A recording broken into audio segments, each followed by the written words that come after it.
Hi everybody, it's Prieta, your friendly therapist, and today we're going to talk about the 9 common thinking errors. So thinking errors are commonly known as cognitive distortions.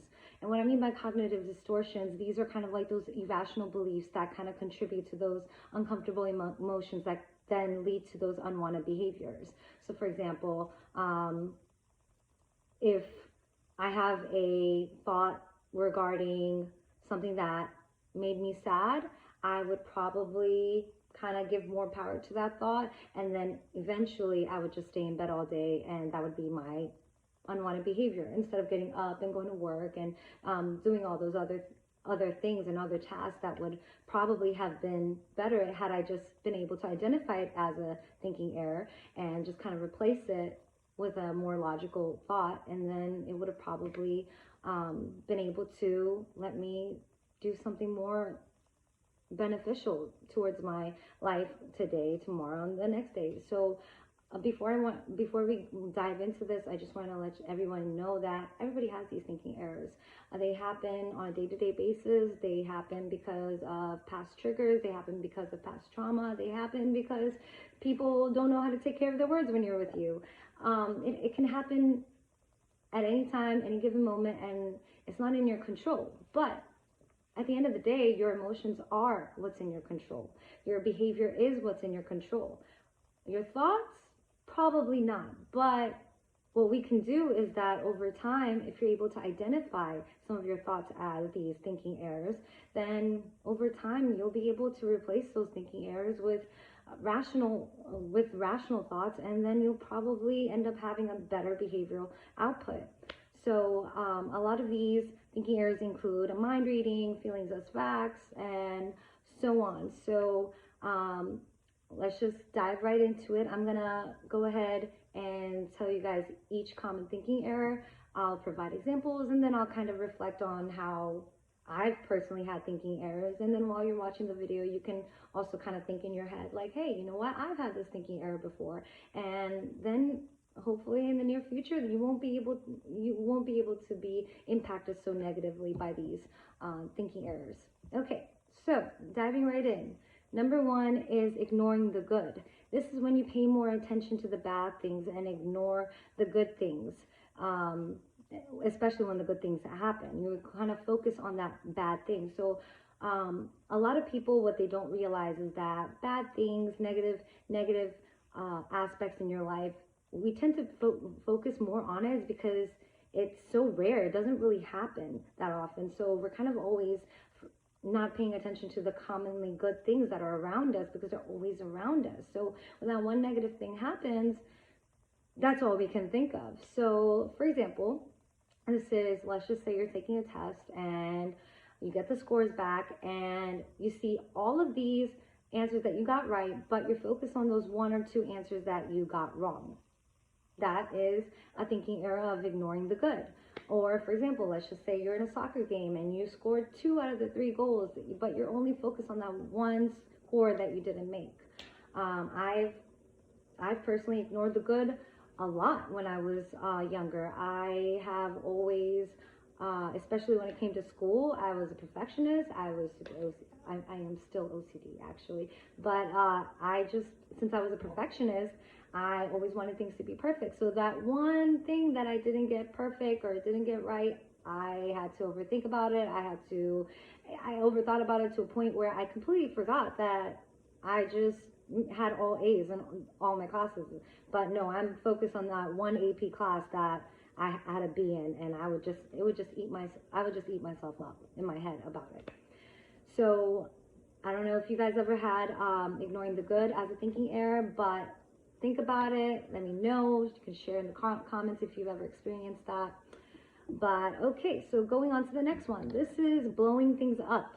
This is when you're making a really big deal out of something small or making something a little bit bad seem like it's like kind of like the worst thing ever. So for example, you get some new shoes and you get like a pinch of dirt on it and you're like, you know what? These shoes are completely ruined now. I will never be able to set foot outside ever. Or for example, this is for teen, like let's just say you're a teenager and let's just say you get grounded. You're just like, I just got grounded this week. My life is over. So these are common thinking errors as blowing things up. I remember personally, back in the day, is when I would participate in my basketball games, and I remember that I would always make sure that, for some reason, I was always fouled on. So the free throws that I made, they called me the free throw queen, because for some reason people just ended up like fouling on me, and I tended to always make the free throws, and then we ended up winning the game because of that. Well, this one time I got fouled on and I didn't get my free throw. So instead of just focusing on the fact that I still have the rest of the game left, I was just like, oh my gosh, now we're not going to win the game because I didn't get fouled on, and now I'm going to blow it up and basically cause my head to think all kinds of ruckus and irrational beliefs because of that one time that I didn't get fouled on. So the third common thinking error is fortune telling. So this is kind of thinking that you will know what will happen in the future and that it will be bad.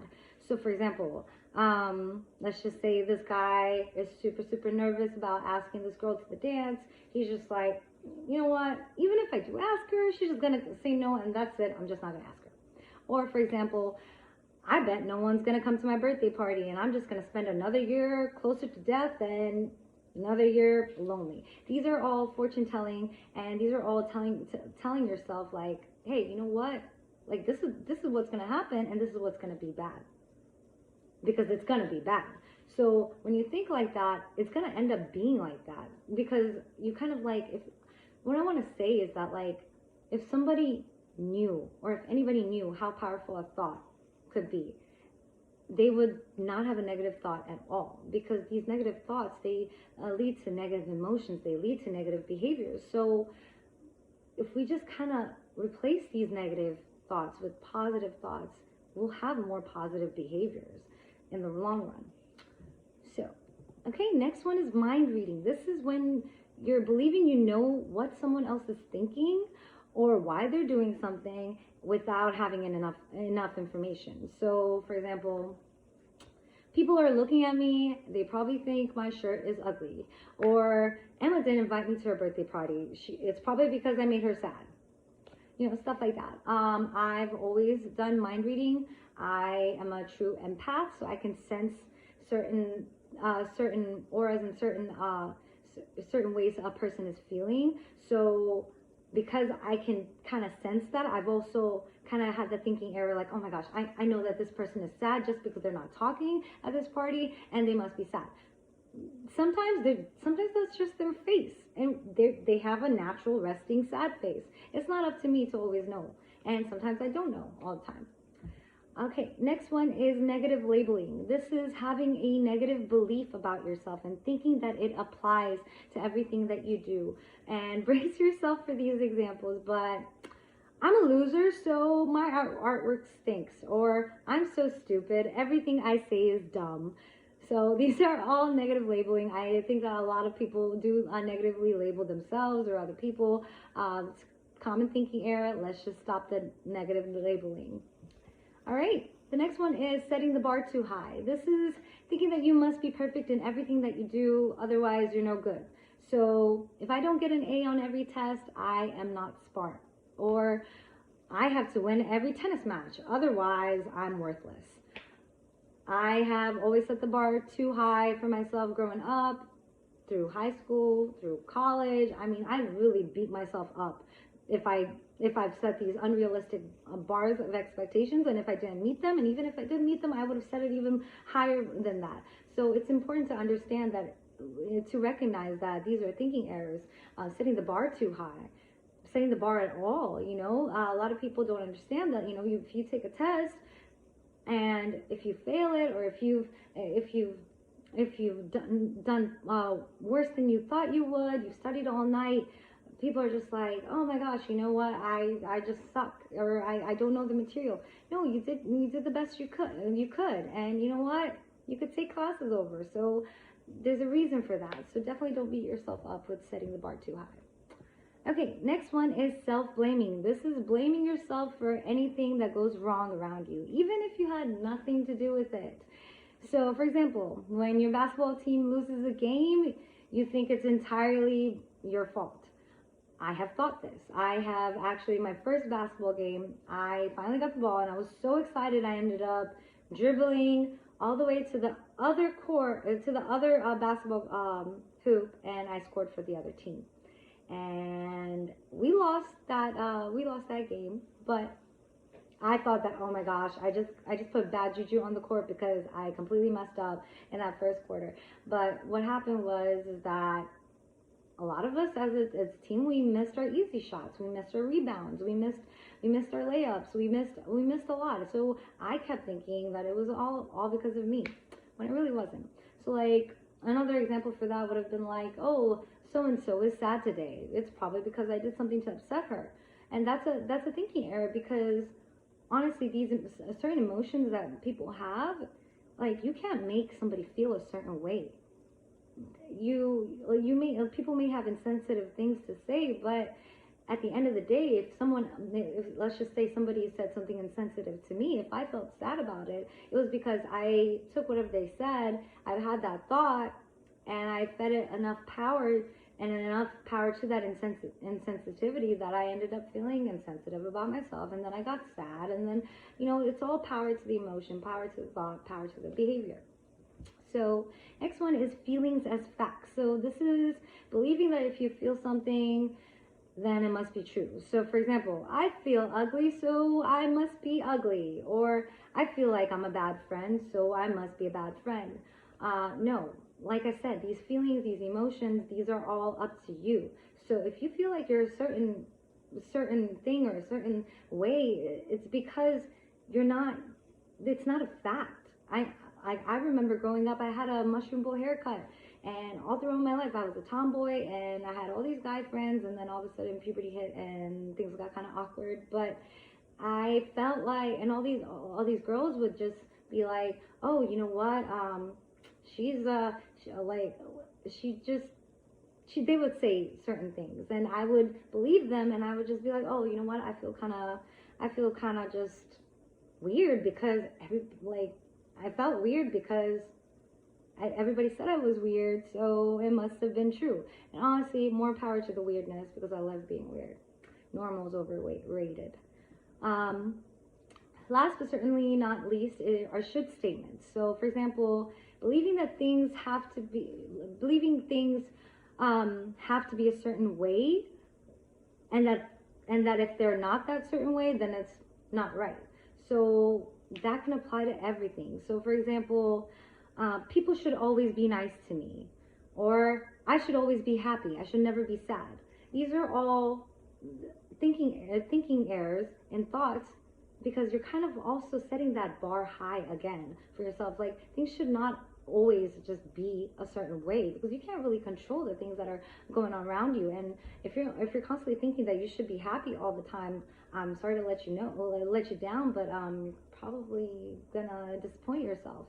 So it's completely normal to not be happy all the time. And honestly, if you're happy all the time, you're probably a psychopath, and probably what's wrong with a lot of people these days. And that was an opinion, but a really good generalization. I think that if you're happy all the time, something definitely is going wrong underneath the hood. But those were the 9 common thinking errors. Everybody has them. It's completely normal to have, but hopefully this kind of helped people understand what these thinking errors are, and that you can kind of be able to recognize them and then replace them with a more rational, more logical thought, so that you don't have that negative behavioral outcome at the end. Because let's just say, for example, oh, I should be happy, I should never be sad. Let's just say you have that thinking error, and then something happens to make you sad. Not only is that are you letting yourself down, you're also kind of not thinking about replacing it with a healthier alternative thought, which is, you know what, I want to be happy all the time, but I understand that that's irrational, and that's completely impossible, because these emotions as happiness and sadness. These are all healthy emotions, and dealing with these emotions are gonna be the reason why I'm able to deal with my problems instead of brushing it under the rug and not dealing with it at all, and then being able to go back into that thinking error and thinking thought process, and that leads to those unwanted emotions and uncomfortable behaviors and vice versa. So hope I've reached out to some people regarding these thinking errors. Please comment below in the comment section. I'm not so tech savvy with how these things work, but let me know if you've resonated with this video, if you found this video helpful, if you've had any of these thinking errors yourself. It's a part of being human, and part of being human is learning that these thinking errors are part of being human, and learning that over time, the more you're able to recognize these as thinking errors, you'll be able to not need any kind of positive reinforcement or like rewiring of your brain to like think a certain way, so that you're able to do certain that way you're able to behave in certain ways that are more positive and more beneficial to your life. So yeah, just let me know if this was helpful, if it was not, if I've made all the sense of the world, if I've made no sense at all. But I definitely personally found these thinking errors, like at least knowing about them, helpful, because I personally have anxiety. I personally, depression does run in my family. So a lot of these thinking errors were just caused by me and the environmental factors, and part of the way my brain works, and that's okay. But at the end of the day, I'm not gonna let these thinking errors get the best of me. So I just want to let everybody know about that, and I wish everybody has a wonderful day, and let me know if this was helpful, if it was not, and I hope everybody has a wonderful night, and thank you so much. And unrelated but completely related but not related in that sense, vote for me for Miss Jet Set 2021. You can look me up on Facebook or Instagram and kind of hit the link. Give me a free daily vote, and a lot of if you purchase any votes, those donations go to families with kids who have cancer, and it's all for a really good cause. I'm really happy to just be a part of the process. The monetary stimulus that I would get if I do win would be going towards my personal nonprofit organization, in which I am able to help everybody out and give them my therapeutic services with absolutely no charge. So that's the dream, that's the goal, and I hope everybody has a great day. Thank you.